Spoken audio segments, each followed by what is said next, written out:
أعوذ بالله من الشيطان الرجيم. بسم الله الرحمن الرحيم. الحمد لله رب الناس ملك الناس إله الناس. اللهم إنا نعوذ بك من شر الوسواس الخناس الذي يوسوس في صدور الناس من الجنة والناس. وأشهد أن لا إله إلا الله وحده لا شريك له، وأشهد أن محمدا عبده ورسوله. بلغ الرسالة وأدى الأمانة ونصح الأمة وجاهد في الله حق الجهاد، فجزاه الله عن الإسلام والمسلمين خيرا. أوصيكم وإياي بتقوى الله. يا أيها الذين آمنوا اتقوا الله حق تقاته ولا تموتن إلا وأنتم مسلمون. يا أيها الناس اتقوا ربكم الذي خلقكم من نفس واحدة وخلق منها زوجها وبث منهما رجالا كثيرا ونساء، واتقوا الله الذي تساءلون به والأرحام إن الله كان عليكم رقيبا. يا أيها الذين آمنوا اتقوا الله وقولوا قولا سديدا يصلح لكم أعمالكم ويغفر لكم ذنوبكم، ومن يطع الله ورسوله فقد فاز فوزا عظيما. إن أصدق الكلام كتاب الله، وخير الهدي هدي محمد صلى الله عليه وسلم، وشر الأمور محدثاتها، وكل محدثة بدعة، وكل بدعة ضلالة، وكل ضلالة في النار. أما بعد، nzijukiza wenna mpuliriza nga bwe nejjukiza abange Allah okumwebazanga n'okumutenderezanga. Ebirungi akukolera bingi Allah, ebitalina yayinza kukolera n'ekimu mulala. Bingi byakola ebyewunyisa Allah, ebisaana bye tusaana okusinziirangako okumutenderezanga. Mbyatukoledde ebirungi ampuliriza. Obulamu akyabutuwadde nga buli kadde Allah bangi abo bajjako. Akadde kano bangi bayingira eggwanika. Mukyale yajja okujjanjaba bba afulumya Allahu akbar, afulumya piro, afulumya amasuuka bulangiti ng'omulwadde Allah mututte.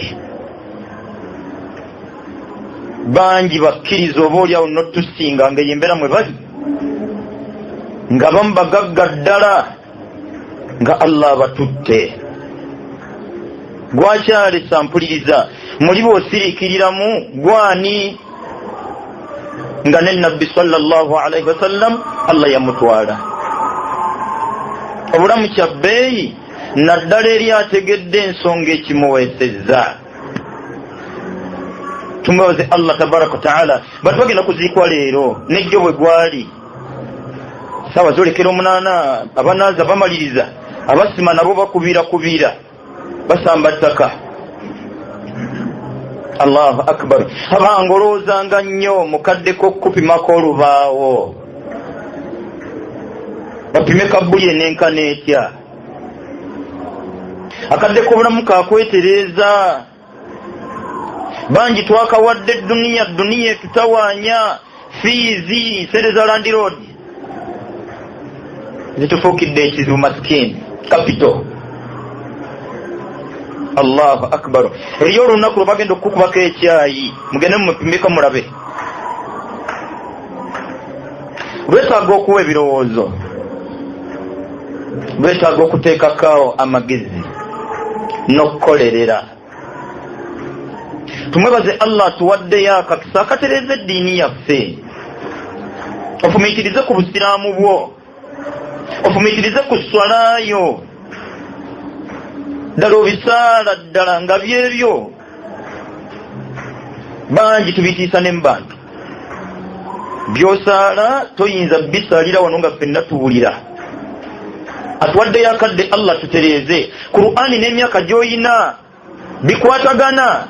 Oyitawo Qur'ani yeye emyaka 3, yeye emyaka 4, nga nabagezezako ku Qur'ani tetumanyi bye bitegeeza. Allah tuwaddeyo akadde twetereze, otereze swalayo,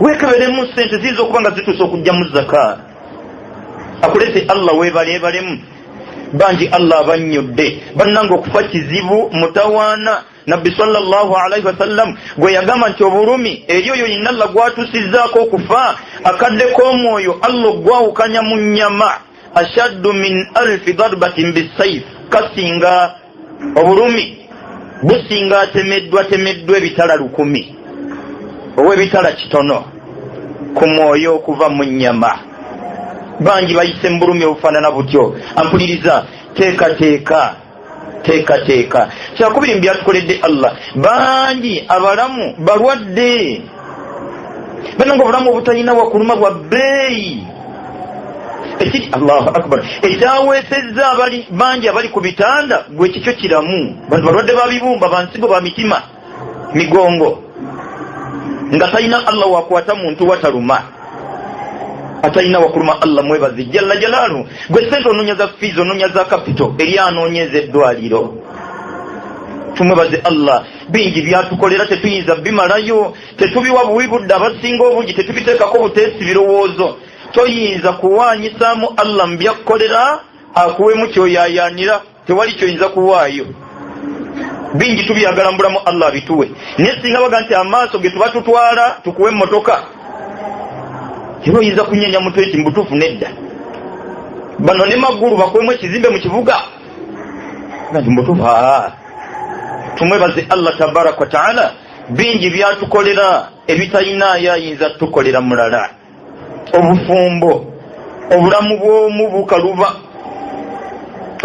bukaluba naddala ng'okeera ku makya amazzi onaba bwereere oddayo eka nebaayo abakulisaayo gwe abaana b'otwala ku ssomero balina eriyo Allah gwawadde ssente nga fiizi weeziri ate gwatwala ku ssomero yataliiwo Jeno Bashir akulembera Sudan fiizi weeziri gwatwala ku ssomero tewali kati Zakariya atali kulembera yadde ekyalo kunsula gwe abaana weepimidde bwepimizi nja kuzaala 3 Allah tumwebaze ebbanga lyonna omulimu siggwe wagwewa si buyivu olunaku lugejja mpuliriza nga tolina mulimu budde tebugenda mirimu Allah yagigaba basazewo gijjako yagibajjako buli lwotambula ng'ogenda okukola nga tonnalowooza nnyo ku butono bwa ssente Allah bwakuwa gw'omulimu agukuwadde bameka batudde eka ng'ekyokukola takiraba maazalika nga yasoma tabange si buyivu Allah tabaraka wa taala yamanyi buli watadde gwatadde osaana okusinzira wonna Allah wakutadde okumwebazanga ntera kubira nakya busiraamu bannange weesiimye nnyo okuba omusiraamu gwani nga man yahdihi llahu fala mudilla lah gwasazewo Allah okuwa eddiini teriyinza gimujjako Allah gwaluŋŋamizza teriyinza mujja ku mulamwa waman yudlil Allah gwammye okutegeera amazima fala hadiya lah teriyinza gamulaga bowulira baazirana nabo banoonya kituufu era batebenkevu nnyo Allahu akbar maazalika nga nkukakasa ndi muzikiki n'abatwalira mu mbeera mwe bali Allah bamuliro kuba amazima tegaba ga mirundi ebiri teri mwana alina bamaama bananga bonna bamuzaala teri kidduka kyonna kirina kadi 3 nga zonna ntuufu teri poloti yonna ina byapa 6 nga byonna bituufu ne bwe bijja nga biri 10 ekituufu kibako kimu inna ddiina inda Allahi l-Islam weesiimye nnyo okuba omusiraamu ampuliriza ekyennaku nti mbasiraamu tetututte mutawaana kutegeera muwendo namazima gaki kyetuli fe tuli basiraamu tutyo masikini kyobulaba bangi tetwatwala mutawaana kuba basiraamu nga bwe twali tuteekwa bangi ensonga zaffe ku busiraamu bwaffe mannya sebe oli musiraamu akubuza nti Hasani baba baki nyaba oli musiraamu nti Bahafsa baba baki abanga obusiraamu n'erinnya bisobola okwawukana dayo mbyafaayo Umar lwe erinnya tebamutuuma ttuume nga amaze kusiramuka lyali linnya lye nga tannasiramuka yali sigaza nga asiramusa kati olwaleero ffe be babuuza nti oli musiraamu totuga nti nze Umar masikini weetegereze nnyo eddiini busiraamu weeyingirirwa simanya tewali muwendo gwa swala gwe tugamba nti omuntu waweze swala 100 abayingidde mu busiraamu tewali buwanvu bwa kirevu generali tewaliwo mirimu gyonna muntu gyakola n'ayingira mu busiraamu faayo nnyo ku ddiini yo eve mu kulowooza obulowooza gwe kulowooza nti ndi musiraamu efuuke kyeteekwa okuba abange ekigambo la ilaha illallah muhammadur rasulullah gwe mulyango gumu oguyingiza omuntu mu ddiini busiraamu, gwe butebenkerero bw'omuntu. fakalimatul islami tushtaqu min assalaami, ekigambo busiraamu kyaggyibwa mu kigambo mirembe, nga obusiraamu obwannamaddala gy'emirembe gy'omuntu mu nsi. mu suratu yunus allah wekitibaga aya ya 7 allah ganti inna allazina la yarjuna liqaana waradu bilhayati dunya watma'annu biha wallazina hum an ayatina ghafilun, bonna abaneerabira ekyabatonza ne bajja bagujubana na duniya ne bawangala obulamu obutasubira kusinkana allah, manya kyoyagala mu nsi. inna allazina la yarjuna liqaana, baba li ku dunia nga gyebeefubyeko nga bwe tugyefubyeko, bangi kawefube waffe ali ku dunia okusinga eddiini. amaanyi n'amagezi ge tutadde ku dunia tetunnagateeka ku busiraamu bwaffe. oba oli twandibadde balungi nnyo era omuntu yandibadde n'emirembe mu nsi. inna allazina la yarjuna liqaana, bonna abali mu bulamu butasubira kusinkana allah. gwe kebera mu mpangalayo olabanga obusuubuzi bwo butegeeza birowoozo byo ku kusinkana allah. esswalaayo gy'osaala ddala mulyekakasa kusinkana allah. enneeyisaayo eka mu bufumbo bwo etegeeza kusinkana allah. abaana gye wabatwala gye basomera wategeeza kusinkana allah. empasa gye wawasaamu mukyala we etegeeza kusinkana allah. empangalayo kutwalizaawo munentegeerayo ddala ekakasiza ddala nti enkya n'essaawa yonna allah musinkana. inna allazina la yarjuna liqaana, bonna bawangadde nga tebalina ssubi lya kusinkana allah. waradu bilhayati dunya, nga basiima obulamu bw'edduniya era bwe bubamenya. watma'annu biha, nga batebenkevu bamativu. kasita nazimba mwana wange eriyo neyeegomba atambulira mu moroka eri waggulu eri mu bbanga, n'atunuulira amaka yenna naggwamu neerabira nti duniya gy'atunuulidde sijjana. tumwegombe ng'afaanana atyo bw'anaabanga ebyo allah byamuwadde bimufuukidde ensonga y'okunyweza eddiini ye. obulamu bw'edduniya mpuliriza gwe muli bw'osirikirira obusiimako ki? era omuntu yanditebenkedde nga ki kyabufunyeemu ng'oggyeko eddiini busiraamu eyannamaddala. n'edduniya eno bw'okola ennyo kitegeeza kulya bulungi, kulya nkoko basmati n'ebirala. ng'eyalidde akatogo n'ow'enkoko eseera ffenna tufunikira tukutte kadomola. kizimbe ne bwe kinyira kitya nyini kyabajja kusula mu kisulo ekitegeeza kwebaka. tewali njawulo wakati we yasuze mu muzigo ne yasuze emuyenga.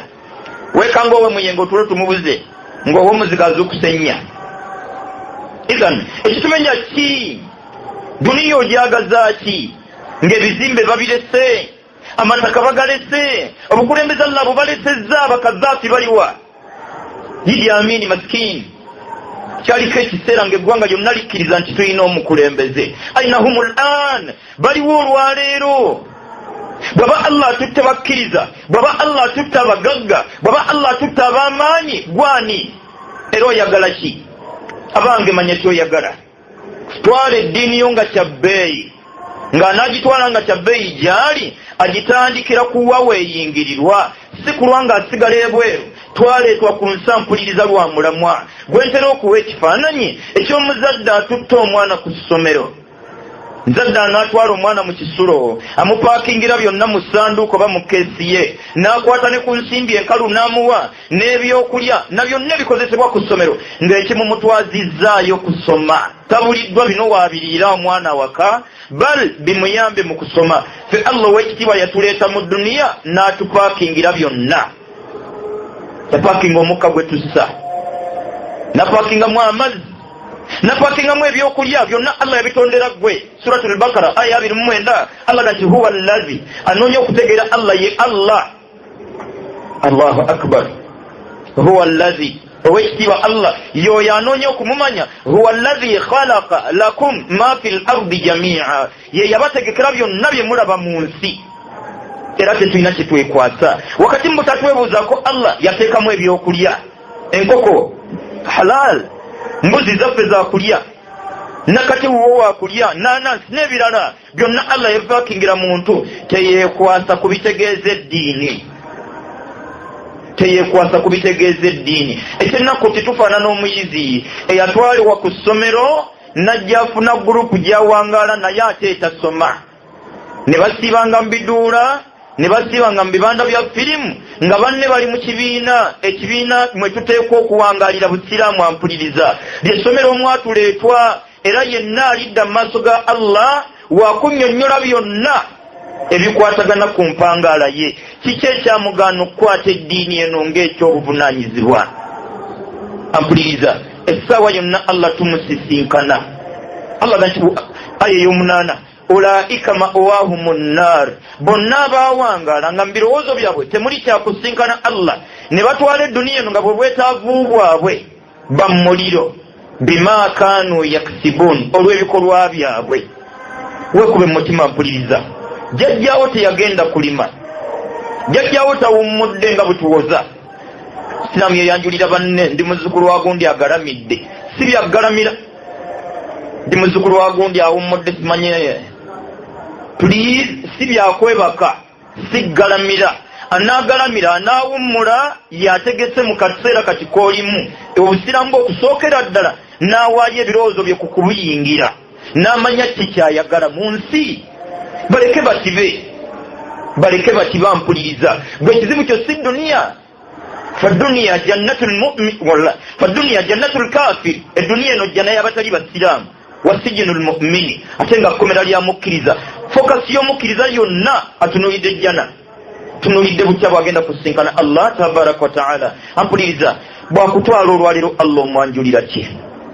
Okusookera ddala, obadde musiraamu, obadde musiraamu, faayo nnyo ekibuuzo ekyo kyebuuzenga, ndi musiraamu oba nfaanana bafaanane. Manya kyoyagala mu nsi, manya ekyakutonza. Aya zimaliza nayo kutuba yange esooka ziri mu suratul Isra'i ey'18 n'ey'19. Allah gati man kana yuridu al-ajila, yenna awuliranga ekizibu kye duniya, yenna awuliranga ekizibu kye byakiyita mu lujja, byakiseera. Allah gati ajjalna lahu fiha, naffe mu duniya tujja kumwanguyizaamu manasha bye tunaaba twagadde singa bwabyagala. Liman nuridu, eri be tunaaba tulonzeemu si bonna. Allah gati thumma ja'alna lahu jahannam, tumutegekere muliro. Toyina kadde kasaala, obudde butulako mu ddalasa bangi tetuyina. Maazalika nga bingi mu busiraamu bwaffe bye tutamanyi. Katono nnyo ampuliriza ku kusoma eddiini busiraamu. Obusiraamu buli muntu ateekwa kubwetegeerera. Talabul ilmi faridatun ala kulli muslimin, ekitegeeza okuteesoma obusiraamu kyatteeka ku buli musiraamu yenna. Kyannaku omuntu okuwangala olunaku lulamba nga talina waatudde kusoma na kwongera ku ddiini ye. Yatonda Allah omuntu mu bitundu bibiri, ekitundu eky'omubiri n'ekitundu eky'omwoyo. Ebyo bitundu byombi birya. Omwoyo Allah yamanyimu yagutonda. ويسألونك عن الروح قل الروح من أمر ربي وما أوتيتم من العلم إلا قليلا. سورة الإسراء. Bakubuze bikwatagana ku mwoyo bagame ebyesigaliza Allah yamanyi kiki yatonda mu mwoyo, nabo gute ebyokulya by'omwoyo biva waggulu, bigambo bya wakitibwa Allah Qur'ani na hadithi za mbaka sallallahu alayhi wa sallama alladhi ma kana yantiqu anil hawa, nga byonna byayogera tebyali kwagala kero bwali bubaka Allah buyasanga. Omutima gwo guteekwa kubuulirirwa, gufunaako okulya ak'ebigambo ebiveri Allah tabaraka wa ta'ala. Ogukandalirize wiiki namba nga teguyina yadde akajira ke gunywedde ak'ebigambo bya Allah. Jumaa gye tuyinamu nga nayo yabunkenke ya budakiika, twekalisizeyo mu byalo ez'Ekampala za budde, bagambira nti mu ddakiika 3 nga byonna biwedde. Fugaki ennaku 7 eddakiika 3 bwe tuwangaala, naye oba oliawo kituufu tubeere tutyo mu jjuma, funayo akadde akako kootulako wansi w'omuwalimu yenna, obeeko by'oyongera ku ddiini yo, omutima gwo gumanye ki kye gwagala. Bangi mu nsi tetumanyi kye twagala. Kyova olaba eddiini yaffe tugitunze ne tugiryamu edduniya. Man kana yuridu al-ajila, yenna awuliranga ekizibu ky'edduniya, ajjalna lahu fiha ma nasha, tujja mwanguyiza mu dduniya bye tunaaba twagadde. Liman nuridu, eri gwe tunaaba tulonzeeyo, oluvannyuma Allah ategeke muliro. Bane omuliro simanyi oba wali owaddeyo akadde ofumiitirize ne kye bayita omuliro. Allahu akbar teriyo agenda kusobola gugumiikiriza kino ekyokulabira kontero kiwa nali nkolera midaseria mitipakazaabo nvubuka omuheno yali mubbi fenna obubbi yabuvaako kati be yasemba okubba Allah yamugerera ne bamugoba ne bamukwata bino byennyini nawulira yabinyumya agati bankuba emiggo nali sigikubwangako henno omukiro mutima ne gumuga nti omanyi oyina kufa bakuleke henno naafa basigala bamukuba henno nga gati kabankube batya nafudde paka lubanandeka Allahu akbar eyalemesa henno okufa yagamba banne nti omanyi mulekerawo mukuba tumwoke eyali afudde bwe yawulira okumwoja Allahu akbar nagenda okulya nga bayiwaka amafuta bayesa ebipira henno n'atuula lwe lunaku lwe yava mu bubbi yagumira emiggo gyonna bwe gwatuuka ku muliro aga nti kabankuba emirala okusinga okunjokya apuliriza omuliro nga sigwe guno gwolaba eka nga sige masanyalaze gwolaba aguteeseteese Allah ku yenna n'atwala edduniya nga kizibu kyeddiini n'agimma obudde oyimiriddwa otya mu busiraamu bo mu busiraamu tetulina bateekeddwa kuba baseeka nabateekeddwa kuba bagoberezi tetulina mu basumba nandiga mu busiraamu ffenna tuvunaanwa kyenkanyi ddiini yakusoma twagirekedde abawalimu nga bawalimu ebitundu 9 ku 10 bayaaye abalimu akantuntu mu nsonyiwe abawalimu ebitundu 9 ku 10 tuli basuubuzi gweze tomanyi kyandiise wano Allahu akbar bitono nnyo saagala kutaganjula nnyo bawalimu bannange naye bangi si balungi kati osaana kufaayo nnyo eddiini ogisome amazima mangi tutulidde matuulire nga bw'ogaabye edduniya ekusala bwe kinaakosa nkwetodde sinnakyogera edduwa ezaffe 40 ng'omuntu afudde nkakasa bulungi nnyo nti teyo seeka yenna ayinza kiteeka ku nabbi sallallahu alaihi wasallam nti nabbi bwe yafiirwa Khadija yategekawo edduwa eya 40 baseka bakimanyi teri yayinza kiteeka teri Umaru tebayinza kimusako nti Abubakari bwe yafa Umaru yakunga banne bagende mu dduwa ya 40 era tewaliwo dduwa yonna mu Ramadani zonna nabbi yasiba 9 sallallahu alaihi wasallam mwandibaddemu ekiro kyebaga nti tukume edduwa ya Khadija ba Khadija yali yafa teyaliiwo kyenjagaddemu seeka akimanyi nti si bituufu naye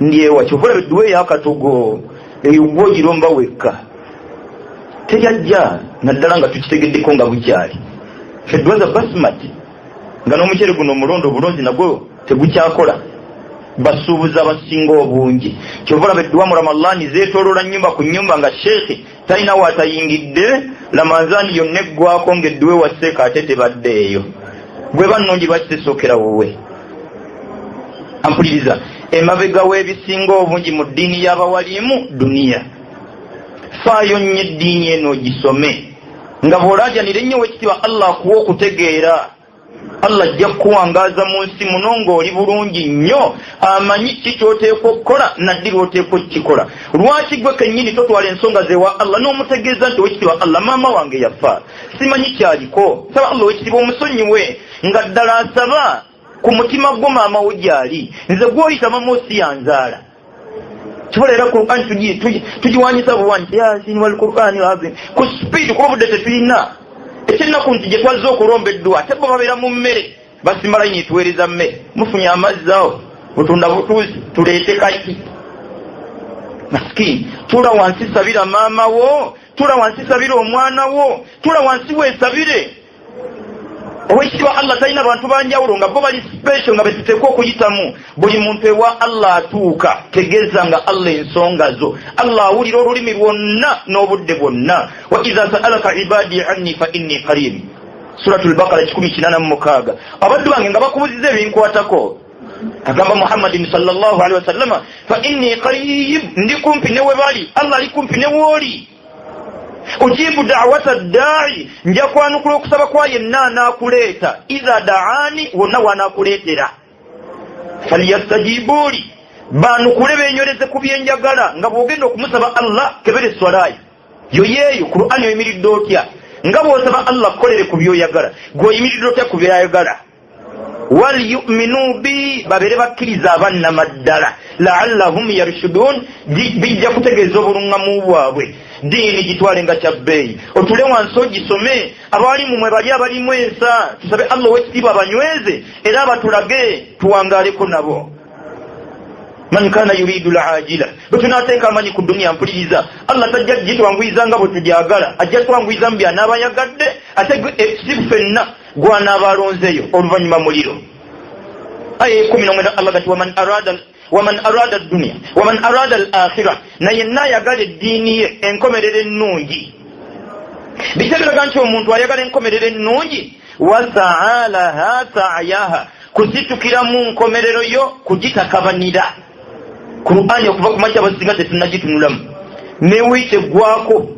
okutendereza Allah bangi tuli banafu ddala kyova batuwangala n'ebyokola majinni kuba tuli bifulukwa bitali mu Qur'ani bitali mu kutendereza Allah tulangamu awamu ng'oli ku bigambo byo subhanallah alhamdulillah la ilaha illa Allah Allahu akbar la hawla wala quwwata illa billah ebigambo ebyo byabbeeyi tebyogerekeka abiyitizamu Allah okwanukula edduwa za yenna n'amusaba kuba bulijjo mutendereza mulungi Yunus alayhi salamu nga miriddwa ekyennyanja Allah sinzira ku kyayanukula okusaba kwe falawula annahu kana min almusabbihin singa teyali mbantenderezanga ennyo ng'emitawaana teginnamutuukako la labisa fi batnihi yandiwangalidde mu lubuto lwa kyennyanja ila yawmi yub'athun okutuusa ku lunaku lw'enkomerero lwaki Allah amwanukula ng'amusabye yali musajja mutendereza bino Allah bikunyumiza mu Qur'ani nawe wangale ng'omutendereza kikuwe Allah okwanukula buli ky'onoomusabanga tumutenderezenga Allah ebbanga lyonna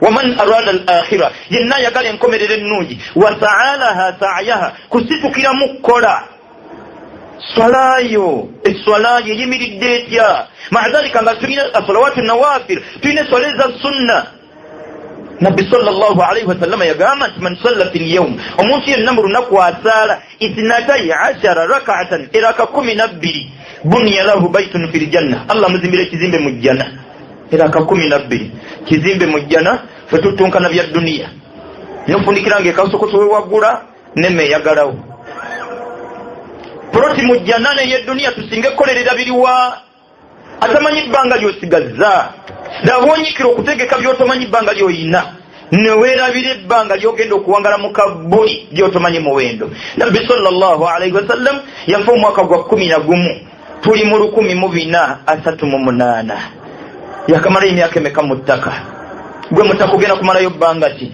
n'ennyumba ene kumenya ku dunia ogenda gimala mu bbanga ki mulwana baliwa bamugalu baliwa kasiwukira baliwa kiki tebatayina gwe kyogamba nti nze bwe nakifuna bo tebakifuna nja kuba mmaze ku dunia siye bwe butebenkerero bw'omuntu ampuliriza enkomerero ennungi omuntu gye yanditadde mu birowoozo bye nasikiramu agikolerere olukolerera lwakakasa nti alhamdulillah bwe lwakuna tulusiibenga kiki ekiterekerezeka kyayigonywa ku makya oba kyamisana kwatalina bukakafu nga alinayo olwokunoolulala essaawa yonna tugenda omusinkanye naki Allah tabaraka wa ta'ala kiwa obudde ofumiitirize otakabane atakabanira enkomerera mpuliriza Allah ne dunia agimuwa bal tu'thiruna alhayata ad-dunya wal akhiratu khairun wa abqa mwe kizibu kyammwe ensobi y'abantu kulembezanga dunia ne tulabira nti enkomerero yesinga obulungi ate eyokusigala manya kyoyagala mu nsi Allah ajja tukolera ku byonna Ibn Abbas yagamba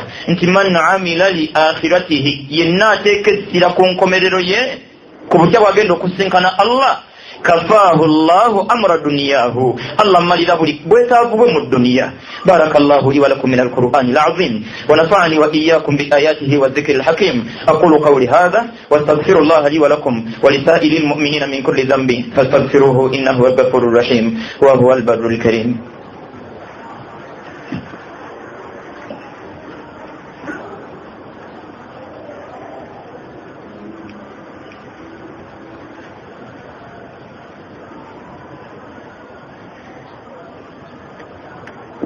الحمد لله الأول والآخر والظاهر والباطن وهو على كل شيء قدير أصلي وأسلم على رسوله الأمين sallallahu alayhi wa ala alihi wa sahbihi ajma'in.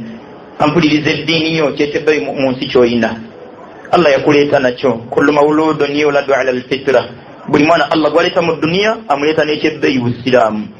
Namulamira nnyo wala tamutunna illa wa antum muslimun. Nga bwe nkulese ng'oli Musiraamu tofunangamu okumangamanga kwonna kuma eddiini butiribiri Allah takutuusangako okufa okujjako nga ddala oli Musiraamu. Waman arada al-akhirah yenna yagala enkomerero ennungi wasaalaha sa'yaha eddiini n'agiwa obudde n'agiteekako ebirowoozo n'agiwa amaanyi n'agiteekako amagezi ge wa huwa mu'minun nga ddala mukkiriza. Allahu akbar. Kalimatul iman ekiyitibwa obukkiriza mpuliriza nga tonnakyeyita osaanoddeyo kinoonye kivaawa. Bangi tuli bakkiriza olwaleero abatamanyira bukkiriza kyeki. Biikhtisarin mufunze nnyo mpuliriza anoonya okuba omukkiriza bidayatul imani entandikwa y'obukkiriza atadabbur watafakkur kufumiitiriza na kwetegereza bikwatagana ku kigambo kya la ilaha illallah muhammadu rasulullah. Ekigambo ekyo man tadabbaraha yenna akyetegereza yattali'u agguka ku bukkiriza obutuufu kyekizaala byonna bitegeeza eddiini. La ilaha illallah etegerekese yezaala obukkiriza obutuufu, yezaala esswala entuufu, yezaala hijja nga gyanakkiriza, yezaala Qur'ani efumiitiriza, yezaala okutendereza Allah okwannamaddala, yezaala okuwaayo kyobalaba Muhammadin sallallahu alayhi wa sallam. Ekigambo la ilaha illallah yakisomesa emyaka gyali mu 13 ng'ekigambo kya Luwarabu n'akisomesa mu Warabu nga ne bakisomesa Bawarabu. Emyaka 13 kyali kiina kyekitegeeza gy'oli ne gyendi. Era masummu bilmuminin tebaayitibwa bakkiriza ebbanga eryasooka okutuusa nga beetegereza la ilaha illallah yaabwe nebabukala ku mitima netegerekeka nezaala obukkiriza. Era aya zonna ziya ayuha allazina amanu abange bakkiriza zakka luvannyuma lwa bbanga lya myaka 13 gyenkugambye nga ku luno be bakoowola ddala bakkiriza. Faayo nnyo okufaanana Abubakari, okufaanana Uthmani ba Umar nga tetunnasomesebwa bikolwa byabwe. Tuddeyo ku kiki ekyabaleetera okukola ebyo bye baakola nga bwe tubisomesebwa. Naffe oba oli awo tunaayangwira obbafaanana nga tuzzeeyo kuwa we baatandikira. Waman arada al-akhirah yenna ayagala enkomerero ennungi kusitukira mu kukola kakwakulizo kamu wa huwa mu'minun nga ddala akola mukkiriza. Faayo nnyo ku bukkiriza abo. Okufaayo okwo kwetegereza ekigambo kya la ilaha illallah okijje mu Luwarabu kijje mu Luganda webuze nti kitegeeza ki. Bw'omala okuzuula amakulu gaakyo geepimeeko webuze nti bwe kiba kitegeeza bwe kiti bwe nkyepimako nkiyitako onoonyesa ekitegeeza kirimu ebitundu bimeka nti 2 la ilaha illallah ne muhammadur rasulullah. Noonya ku buli ekikwata ku buli kitundu buli kyonoozulanga nga bw'okiyimirirako okiyiteko bwe tunaayita ku byonna lwe tunaaba abasiraamu era abakkiriza abatuufu. Maliza ebigambo byange nga nkujjukiza mpuliriza suratu Nazi'at aya 38. Allah wekitiibwa agamba nti fa amma man tagha yenna anaabula naye erabira omulamu ogwamutonza wa athara alhayata ad-dunya mubinalaga nti yabula bbanga lyonna kukulembezanga bulamu bwa duniya. Bangi olwaleero ebitegeeza eddiini totunyumiza nga waliwo ddiini totunyumiza tomunyumiza kabere shekhe. Allahu akbar walillahi alhamdu.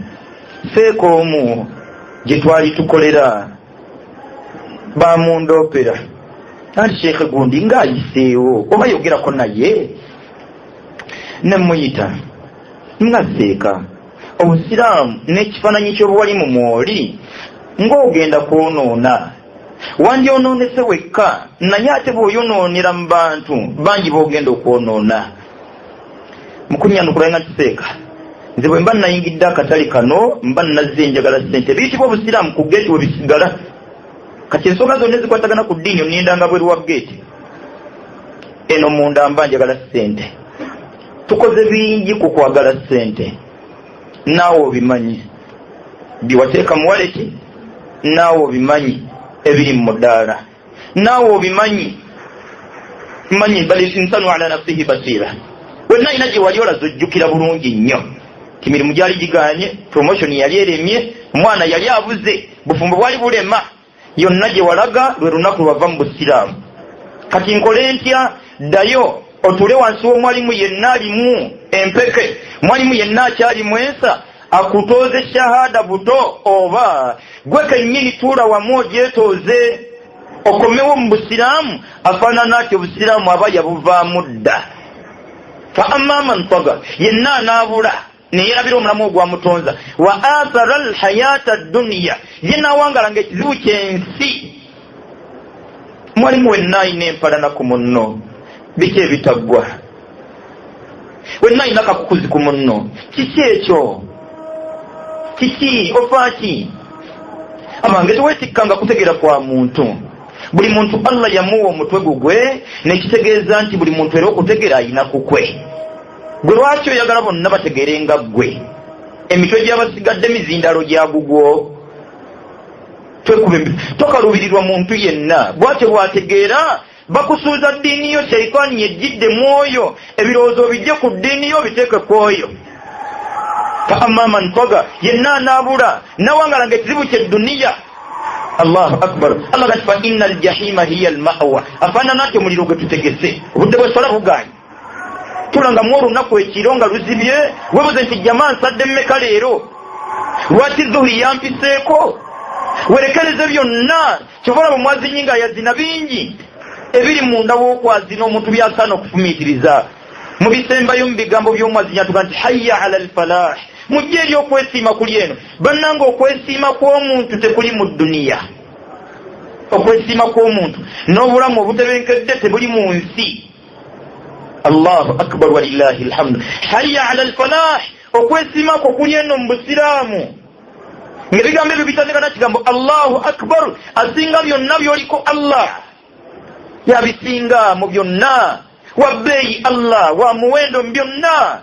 Yenna n'atwala eddiini ye nga kyabbeeyi. Wa amma man khaafa maqama rabbihi, yenna n'aba n'ekizibu ku mutima ku butya bw'anaayimirira mu maaso ga Allah. Namugamba ntya? Wa naha nafsa anil hawa, namugamba ntya? Namuleetera okwekomangako ne ku byeyandyagadde. Ndongo tujagala, embaga ekoze ekya twandijagadde, sente tuzaagala, naye nga ojja weebuuza nti sente alhamdulillah nzirabye we ziri, ni Allah nazimunnyonnyola, kikyala kinyirira, ni Allah namugamba ntya? Fa amma man khaafa maqama rabbihi, yenna ayina okutya ku mutima gwe butya bw'anaayimirira mu maaso ga Allah. Ku sola gyensala simanyi, butya bw'anaayimirira mu maaso ga Allah nga Qur'ani sigitegeera. Bingi tubiwadde obudde n'ebirowoozo. Osanga omuvubuka yakoma mu kyakutaano nga makanika asumula yingini n'agizaawo nga yakoma mu pifo.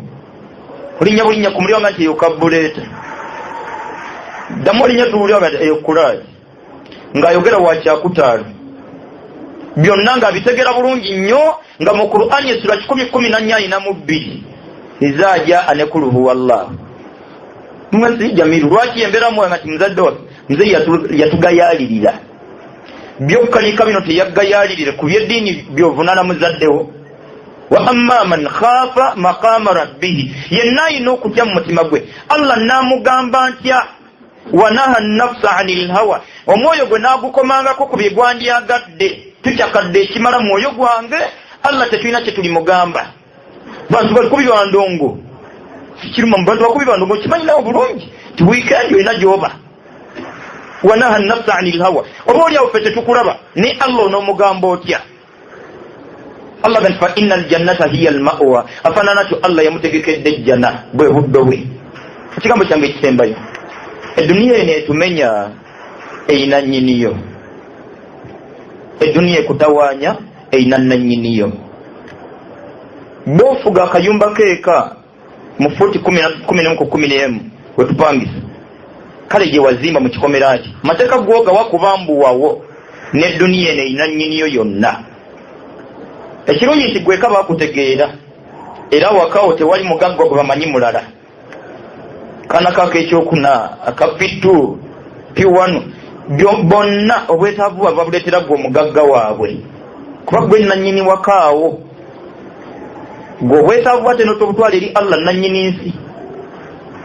Era kinakuwaza omuntu yenna, omwana we ne bamugoba ku ssomero na konkona neighbor munnyonnyole nti fees bammanje emitwalo 5 batugobye oba ofuluma ogera mu kigo n'olaba Zainabu ng'ali wa neighbor gy'annyonnyola empizo omugjayo nazo sagala kummanyira lwaki onswaza kiki otegeeza sibaddeemu lwaki ogumiikiriza lwaki abigambo omulala nga wooli gwe kati ebizibu byewasazewo bitegeeza ani atali Allah bitegeeze nga Allah tabaraka wa taala foluusi babikutegeeza tojja nabbisobola juzi naseri nakawaayo juzi ate era baagala ndala ow'ekitiibwa Allah weewuunye mbimusanyuse nnyo kumusaba fate eno mbitunakuwaze nnyo tusaba omuntu nakera ku majala ndi haji bwoba olinamu 2 zimpe nnyo ku kyayi neweekubakuba n'omuwolu 10 kuzuuli amaze okusala omulanga nti haji siyimiridde bulungi bwoba olinamu 3 saba ndye ku kyemisana simanyi nti omuwa awanti Zakariya olabika oyagala kummanyira mumanyi wanfudde lusuku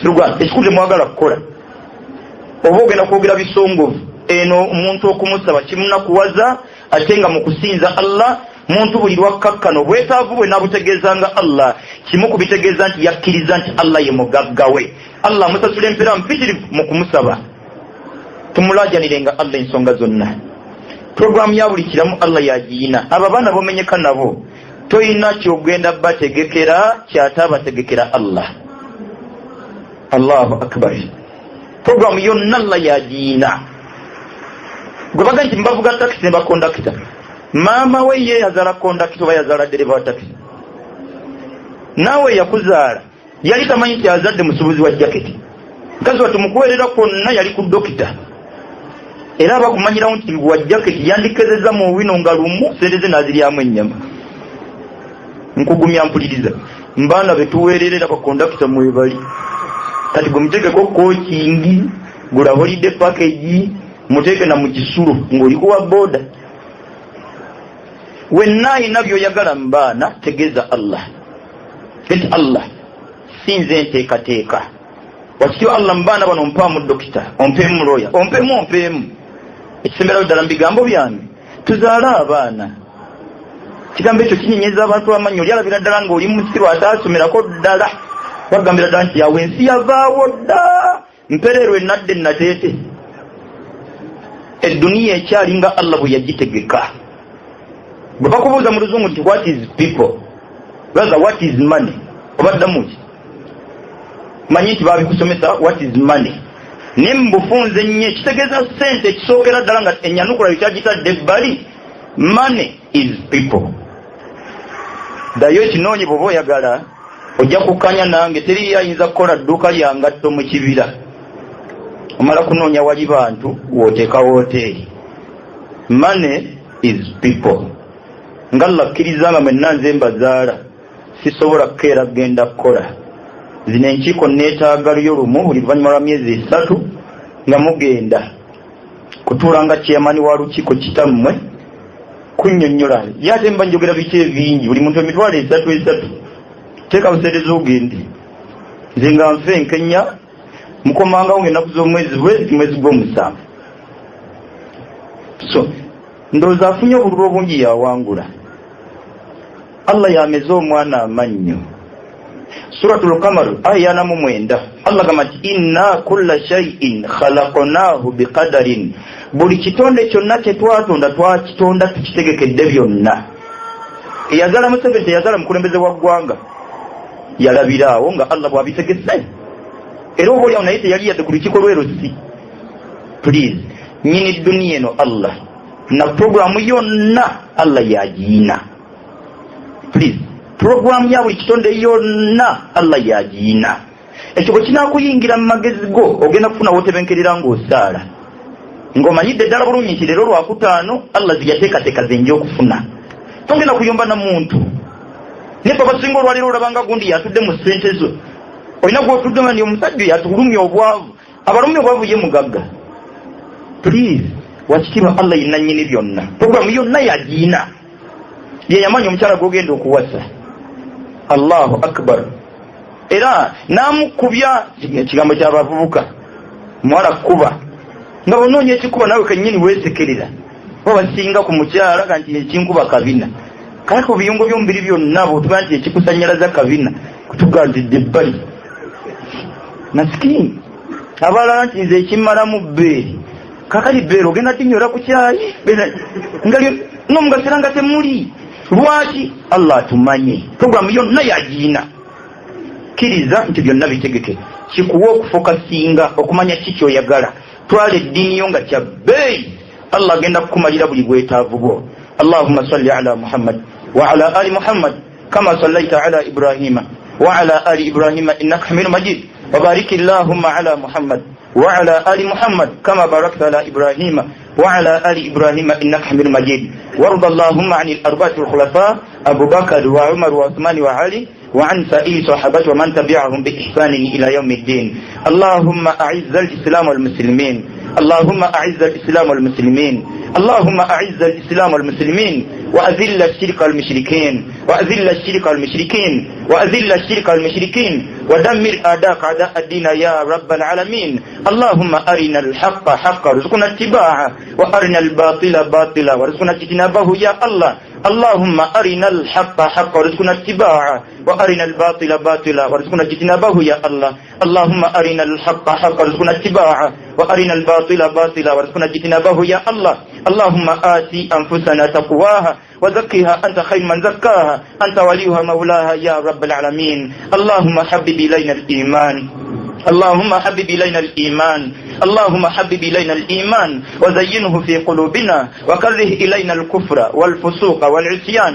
واجعلنا من الراشدين اللهم إنا نسألك الهدى والتقى والعفاف والغنى يا إله الأولين والآخرين لا إله إلا أنت سبحانك إنا كنا من الظالمين اللهم تقبل منا إنك أنت السميع العليم وتب علينا يا مولانا إنك أنت التواب الرحيم اللهم إنا نسألك علما نافعا ورزقا طيبا وعملا متقبلا اللهم إنا نسألك علما نافعا ورزقا طيبا وعملا متقبلا اللهم إنا نسألك علما نافعا ورزقا طيبا وعملا متقبلا اللهم إنا نسألك رضاك والجنة ونعوذ بك من سخطك والنار يا رب العالمين ربنا آتنا في الدنيا حسنة وفي الآخرة حسنة وقنا عذاب النار ربنا لا تؤاخذنا إن نسينا أو أخطأنا ربنا ولا تحمل علينا إسرا كما حملته على الذين من قبلنا ربنا ولا تحملنا ما لا طاقة لنا به واعف عنا واغفر لنا وارحمنا أنت مولانا فانصرنا على القوم الكافرين اللهم اهدنا الصراط المستقيم اللهم اهدنا الصراط المستقيم اللهم اهدنا الصراط المستقيم صراط الذين أنعمت عليهم غير المغضوب عليهم ولا الضالين سبحان ربك رب العزة عما يصفون وسلام على المرسلين والحمد لله رب العالمين وأقم الصلاة إن الصلاة كانت على المؤمنين كتابا موقوتا